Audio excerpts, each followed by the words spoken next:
Let's go to our old friend, Florida Democratic Congressman, your friend and ours, Alan Grayson. Good evening, Congressman. Good evening. Thank you for joining us. Thank you. So Paul Ryan says he wants to cut better than $4.5 trillion in federal spending over 10 years while repairing the social safety net. Wouldn't cuts of that size pretty much slash the safety net? Absolutely. Look, let's start with the Affordable Care Act. He wants to eliminate the Affordable Care Act, repeal it, but he wants to count all of the savings, $100 billion in savings under the Affordable Care Act, down to, in order to say that he's paying down the deficit. Let's talk about Medicare. His solution to the so-called Medicare problem is the Me Lie solution. In order to save that program, he's going to destroy it. He's going to eliminate every single guaranteed benefit under Medicare, replace that with a check that everybody knows will not be enough to get the same benefits. Exactly. In one case after another, you look at his principles, you look at his vision, and they're a nightmare for America. He wants Americans to work until they die. He wants poor people who get sick not to be able to see a doctor, not to get the care they need, not to be able to get better. He wants them to die. And he wants an America that consists of nothing but cheap labor for his corporate patrons. Damn, man. God.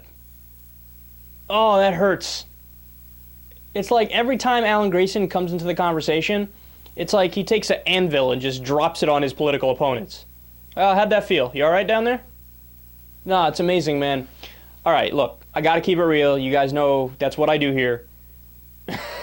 I don't think that Paul Ryan and the Republicans sit there twisting their evil mustache in a smoke-filled room going, yes, yes, we want poor people to die, yes, yes.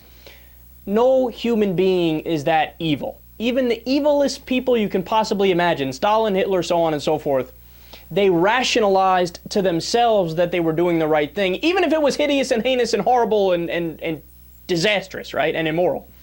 So, but they have to rationalize it because no human being wants to think of themselves as an evil dingbat. So I don't think Paul Ryan and the Republicans want poor people to die. But there is a point to be made, and you have to have this distinction in there, because once you make the distinction, it is definitely true. It is more likely that the policies that the Republicans are in favor of will lead to more people getting sick and dying. More poor people, more everybody, really, right? I mean, just opposing Obamacare, for example. We had 45,000 people that die every single year in the United States of America because they don't have access to basic health care. The Republicans wanted to allow insurance companies to keep dropping people for pre-existing conditions. They wanted to bring back, they wanted to let insurance companies have lifetime caps on the care, on the payments that they give you, so that you'll go bankrupt if your daughter needs a heart surgery, right? And she hits her cap.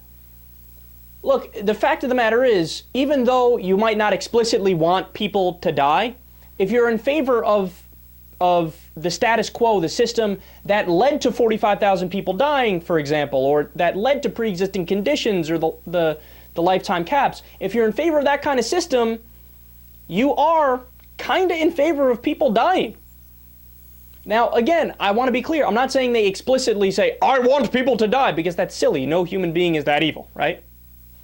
But it is definitely true that the policies they are in favor of will hurt more people and will lead to more people dying, right? It really is that simple. But here's what I love about Alan Grayson. Now, here I am on this so-called progressive talk show. In reality, I'm like a centrist, but in the United States of America, I look like I'm progressive, right? So here I am. I'm always like looking to justify myself and use nuance and details and specifics. And Alan Grayson is just unapologetically progressive to the point where he's out to the left of me and he's throwing grenades and bombs at the other side, and he's like, what the fuck's wrong with you? Join in, attack, attack, attack. I love the fact that there's somebody to the left of me, and I love the fact that there's somebody who uses way more blunt language than I do and is willing to paint a picture in that much of a black and white term, right? Alan Grayson, man, you gotta love him. Look, it's him, Elizabeth Warren, Al Franken, Bernie Sanders, and then maybe some other people in the Progressive Caucus, but those are the only ones, man, who really are actually fighting for the American people.